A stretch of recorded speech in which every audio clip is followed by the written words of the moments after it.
Salut à toi et bienvenue dans ce nouveau podcast, le tout premier podcast de l'année 2022 dans lequel on va apprendre à coder en 7 étapes. Je vais te donner 7 étapes qui pour moi sont les étapes les plus importantes si tu veux apprendre à coder, si tu veux apprendre à faire quelque chose de l'outil informatique, si tu veux apprendre à être créatif avec un langage de programmation. Alors en parlant de langage justement, la première de ces étapes, c'est de ne surtout pas chercher à acquérir un langage, ne pas chercher le meilleur langage. Tu verras très rapidement dans le monde de l'informatique que les gens s'affrontent un peu pour savoir quel est le meilleur langage. Mais au final, ces débats sont très stériles, surtout pour une personne qui veut commencer à apprendre la programmation. En fait, une personne qui veut commencer à apprendre, je pense que le plus simple pour elle, c'est d'aller prendre le langage le plus simple justement, pour comprendre les concepts, pour pouvoir créer avec ce langage, faire des choses et pouvoir justement adopter les concepts de la programmation, que ce soit l'algorithmique ou que ce soit par exemple l'appel avec des API, que ce soit du réseau en fonction du domaine dans lequel tu voudras aller te spécialiser. Dans tous les cas, de prendre le langage le plus simple, c'est primordial. Moi, par exemple, je recommande de prendre du Python parce que le Python, c'est un langage qui ne demande pas de faire beaucoup d'efforts dans un premier temps au niveau de la compréhension de l'informatique qu'il y a derrière le langage de programmation. Le typage est fait à la volée. Il y a beaucoup de choses en fait qui sont simplifiées et qui vont te permettre d'aller sur des choses plus profondes. Tu vas comprendre, donc te focaliser sur les concepts et plus sur le langage. Et ensuite, tu pourras te spécialiser dans un langage. Une fois que tu auras choisi une porte d'entrée, tu pourras découvrir la pièce qu'il y a derrière. La deuxième étape pour moi, c'est d'apprendre. Et apprendre au maximum sans payer. Alors je m'explique pourquoi sans payer. Si tu cherches une plateforme avec laquelle tu es à l'aise et que tu vas booster cet apprentissage du langage et des concepts associés, et bien en fait tu vas pouvoir rester sur cette plateforme et évoluer. Je te prends par exemple Open Classroom qui est une plateforme référence. Et bien en fait Open Classroom te propose énormément de choses sans payer, elles sont structurées, ces cours sont structurés et tu vas pouvoir évoluer en pratiquant, parce que la pratique est très très importante pendant ton apprentissage. Il faut que tu aies autant de théorie que de pratique, voire plus de pratique, parce qu'on apprend et on consolide ton apprentissage par la pratique. Donc en fait, apprendre sans payer, c'est important, parce que si tu payes quelqu'un et tu payes une formation, il va te faire gagner du temps. Il va te faire gagner du temps parce que lui, il aura appris sans payer. Mais par contre, ce qui ne va pas te faire gagner, c'est la méthodologie d'apprentissage. C'est-à-dire que tu ne sauras pas apprendre à apprendre. Tu vas payer pour apprendre quelque chose et c'est pas la bonne méthodologie si tu veux être un bon développeur. Pour être un bon développeur, il y a tout un monde autour de l'open source, etc. que tu dois découvrir. Tu dois aller voir comment est-ce qu'il y a des communautés qui se créent autour de l'informatique, comment est-ce que tu vas pouvoir y participer à cette communauté, comment est-ce que tu vas pouvoir chercher l'information là où elle est, parce que quand tu vas te retrouver dans ton milieu professionnel et que tu vas avoir un problème, tu vas être jugé sur dans quelle mesure et dans quel temps, donc assez rapidement, tu vas pouvoir trouver l'information, la solution au problème. Donc tu vas devoir apprendre à apprendre et vite. La troisième étape, et non des moindres, c'est celle d'explorer le monde du web et de l'informatique pour choisir ta voie. Une fois que tu as un langage, que tu as passé le pas de la porte, je prends cette image parce qu'elle est très fidèle, je trouve, à justement cette première étape qui est de passer le pas de la porte, de voir un peu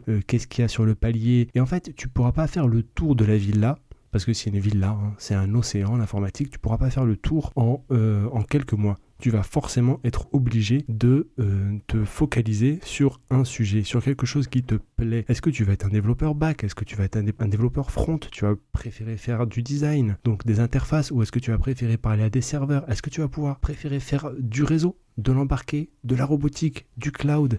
Et en fait, tout ça, ça va te permettre de développer petit à petit une appétence. Et cette appétence-là va devenir ta spécialisation. Et même si tu vas découvrir plein de choses à côté, et il faudra que tu découvres plein de choses à côté parce que c'est un monde qui est interconnecté, l'informatique, tu vas avoir une expertise. Et c'est cette expertise-là qui va faire ta valeur et qui va te permettre de te vendre à un prix convenable. Quatrième étape, donc, c'est chercher à l'améliorer, cette valeur que tu as. Une fois que tu as de la valeur, et là, tu vois, on va commencer à parler un peu d'argent. L'argent, en fait, c'est rien d'autre que le prix qu'on met sur toi, la valeur que tu as sur le marché. Et cette valeur-là, au fil du temps de ton apprentissage, tu vas forcément augmenter cette valeur. Donc, tu vas pouvoir augmenter tes tarifs, que tu sois en freelance ou que tu sois en salarié, tu vas pouvoir augmenter justement cette valeur et donc être plus à l'aise avec le fait que tu vaux quelque chose de manière pécuniaire. Il faut être très à l'aise avec le fait que tu vaux, pas toi en tant que personne, mais professionnellement, ton artisanat vaut quelque chose sur le marché. Et plus ton artisanat est pointu, plus en fait, tu vaudras cher. C'est pas pour rien que on ne travaille pas On nous conseille de ne pas travailler pour l'argent. On travaille pour la valeur. Une fois qu'on travaille sa valeur, et ben en fait l'argent suit. Et quand on voit des développeurs qui gagnent des sommes extraordinaires, ben en fait il y a une course à ça. C'est-à-dire que c'est pas tous les développeurs qui vont intégrer Google et qui vont faire du 100K euros par an.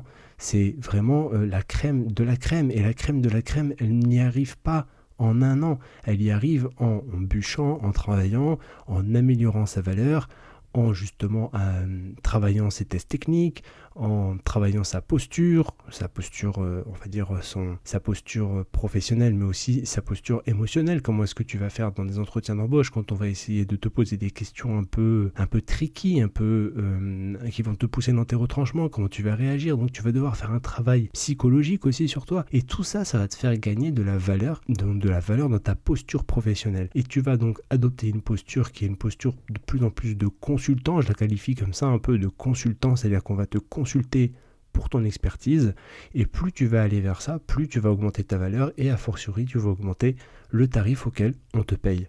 La 5e étape, et elle est très importante aussi, c'est de rester focus sur une trajectoire pour gagner en expertise sur un sujet spécifique, comme je te l'ai dit, d'avoir un sujet de prédilection tout en restant bien sûr en veille sur le reste et faire des nouvelles choses pour garder ta motivation. Tu vas faire des to-do apps au début, mais après tu feras pas des to-do apps tout le temps. Tu vas faire des to-do apps dans certains langages de programmation peut-être pour les découvrir, mais tu vas essayer de monter en expertise sur les logiciels que tu vas développer. Est-ce que par exemple tu vas choisir de te spécialiser en back-end? Moi par exemple, je peux te parler de mon expérience, j'ai fait du Java, j'ai été formé sur du Java et c'est un langage donc qui est bien demandé sur le marché, et aujourd'hui je suis expert dans ce langage-là. Pourtant, sur la chaîne, je préfère parler de Python parce que je le trouve plus accessible. Je préfère quand j'ai des petits trucs à faire, des petits scripts, je vais les faire en Python. Mais je vais toujours essayer de garder un œil sur le Java, de me tenir informé sur le Java, les évolutions, comment ça se passe,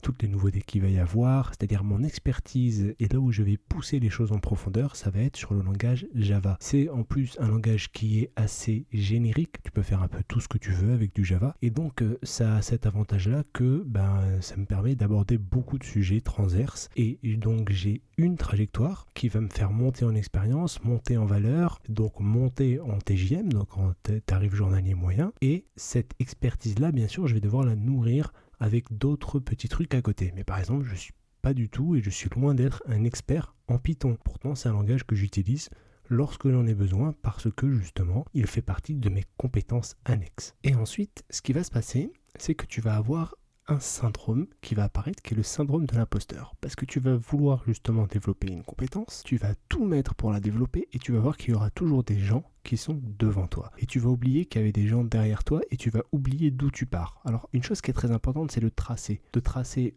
pas forcément par écrit, mais de tracer quelque part d'où est-ce que tu es parti. Et de toujours te remémorer d'où tu es parti, pour savoir quand tu es arrivé quelque part que tu as fait du chemin. Parce que tu feras toujours du chemin. Et la seule personne avec qui tu peux te comparer vraiment, c'est toi dans ton passé. Et c'est comme ça que tu vas justement garder la motivation. Te comparer aux autres, il y aura toujours des gens meilleurs que toi sur certains aspects. Et il faudra que tu trouves, toi, qu'est-ce qui fait ta force par rapport à ces gens-là. Moi, aujourd'hui, je sais que je ne suis pas un super développeur technique, j'ai pas fait une école d'ingénieur, les mathématiques c'est pas ma force. Par contre j'ai d'autres forces, j'ai des forces au niveau de la conception, de la communication, de la gestion des équipes, et donc en fait ça va me donner un avantage concurrentiel par rapport à d'autres personnes sur d'autres domaines peut-être, mais ça va me permettre justement de me hisser à un niveau identique. Alors le premier conseil qu'on donne pour faire face au syndrome de l'imposteur, c'est de faire des rencontres, des meet-up, trouver des communautés motivées, etc. Aujourd'hui c'est assez compliqué parce qu'on a le Covid, on est tous chez nous, on est tous en télétravail, mais l'informatique c'est quand même un réseau mondial. Ce qui veut dire que tu peux aller sur des forums spécialisés, tu peux aller poser des questions, tu peux sortir de ta zone de confort en justement te forçant à aller vers les autres, te forçant à aller regarder le code des autres sur des plateformes comme GitHub par exemple, où tu vas pouvoir communiquer, suivre des personnes, suivre des projets, pourquoi pas y participer, ne serait-ce qu'en faisant de la documentation, tu vois. Moi il m'est déjà arrivé de faire de la documentation pour le projet Mozilla, par-ci, par-là. En fait c'est des projets qui sont tellement bien structurés que tu peux venir déposer une petite pierre, voir un peu comment ça se passe, profiter parce que c'est en donnant qu'on apprend, et repartir tranquillement avec le savoir que tu auras acquis. Aujourd'hui, il faut bien comprendre que c'est terminé le dev dans son coin, qui développe son programme, qui fait son truc sans rien à parler, sans rien dire à personne. Et puis au bout de quelques mois, il a sorti un truc de fou qui déchire, mais qu'il n'y a que lui qui peut maintenir. On s'est vite rendu compte que du code comme ça peut pas évoluer. Et ce qu'on veut, c'est des gens qui font des points régulièrement, tous les jours, dans lesquels on va justement dire qu'est-ce que tu as fait hier, qu'est-ce que tu vas faire aujourd'hui, qu'est-ce que tu vas faire demain, qu'est-ce que tu vas pour communiquer. Donc aujourd'hui, le développement, c'est devenu très communicatif, c'est devenu très communautaire. Et aujourd'hui, on ne cherche plus des devs qui vont faire des trucs de fou dans leur coin, mais des devs qui vont coder bien, de manière industrialisée, de manière professionnelle, de manière artisanale. Et pour pouvoir justement faire ça, il faut que les développeurs fassent beaucoup plus que du dev. Il faut qu'ils comprennent le métier, il faut qu'ils comprennent l'intégration, voir comment dans un système, leur développement, leur code va tourner, voir si vraiment il y a de la complexité technique ou pas à faire tourner et déployer leur code. Donc tout ça en fait, ça fait qu'un développeur aujourd'hui, il va aborder beaucoup de choses, il va devoir être très transverse, donc c'est très difficile, je le répète, mais c'est quelque chose justement qui est accessible et sur lequel tu peux facilement trouver ta place parce qu'il y a beaucoup de choses à faire. Donc dans cette étape, je n'insisterai jamais assez sur le fait que l'époque est à l'intelligence collective et elle met en avant beaucoup plus qu'avant, on va dire, les soft skills. On oppose les soft skills aux hard skills, c'est-à-dire les hard skills, en gros, c'est tes compétences techniques dures. Tes soft skills, en fait, ça va être tes compétences justement qui vont te permettre d'être une personnalité au bord arrondi, qui peut justement communiquer, qui peut s'intégrer, qui peut être aimable et d'abord facile et qui puisse communiquer pour pas que quand tout pète, on dise « Ah ouais, ça fait 3 semaines que ça devait péter, on le savait, mais on n'a rien dit. » Non, il faut communiquer en temps et en heure, et c'est surtout là-dessus qu'un profil fera la différence. Enfin, 7e et dernière étape de ce podcast, c'est l'itération. C'est-à-dire, tu reprends les 6 premières étapes et tu recommences. Itérer sans cesse, sans t'arrêter. Recommencer toujours ces étapes et faire de l'apprentissage continu. Même des choses transverses.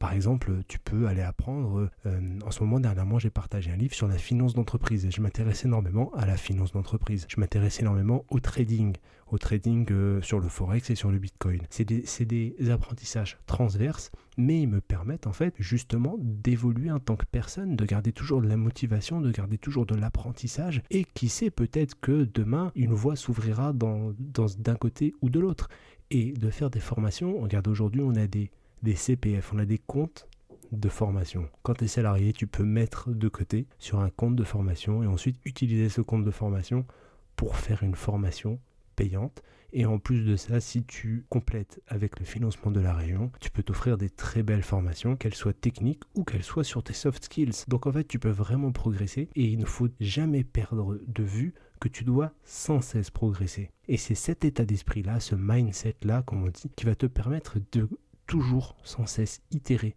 recommencer et toujours apprendre un pas après l'autre, un pas après l'autre. C'est un peu les pas de bébé, comme on dit, les baby steps, c'est-à-dire tu peux pas devenir du jour au lendemain un cador, mais tu peux devenir en te donnant une roadmap et en sachant quelles étapes tu dois passer avant de devenir ce cador, devenir ce cador. Au final. Donc tout est accessible, mais vraiment, j'insisterai jamais assez sur le fait d'agir par itération, parce que l'itération a 2 avantages. Le premier, c'est la motivation, parce qu'à chaque fois que tu finis un cycle, tu te rends compte que tu as fait quelque chose et que tu as évolué. Et deuxièmement, c'est que l'itération te permet justement d'évoluer, parce qu'une fois que tu as fini un cycle, tu sais qu'une chose est acquise, même si bien sûr tu dois revenir dessus pour ne pas l'oublier, mais tu peux construire dessus et donc aller un peu plus loin. C'est comme une échelle. Une fois que tu as monté la première marche de l'échelle, c'est plus facile d'atteindre la 2e et la 3e et ainsi de suite. Par contre, passer du sol à la 4e marche de l'échelle sans passer par celle d'avant, c'est pas possible, c'est humainement impossible et l'humain est fait de telle sorte qu'il faut qu'il aille petit à petit et pour ça il faut nourrir sa motivation. Donc voilà, c'était le premier podcast de l'année 2022, j'espère qu'il t'a plu, j'espère qu'il t'a apporté des choses. N'hésite pas à me faire de retour, à me dire si ces étapes toi t'en vois d'autres ou si elles te semblent pertinentes. Moi c'est celles qui vraiment à mon sens au cours de mon expérience font sens, c'est-à-dire c'est celles que j'ai trouvées les plus raisonnables, celles que j'ai trouvées les plus efficaces, c'est pour ça que je voulais t'en faire profiter et je te souhaite vraiment tout le courage et toute la réussite du monde et je te dis au prochain podcast ou à la prochaine vidéo en fonction. Ciao.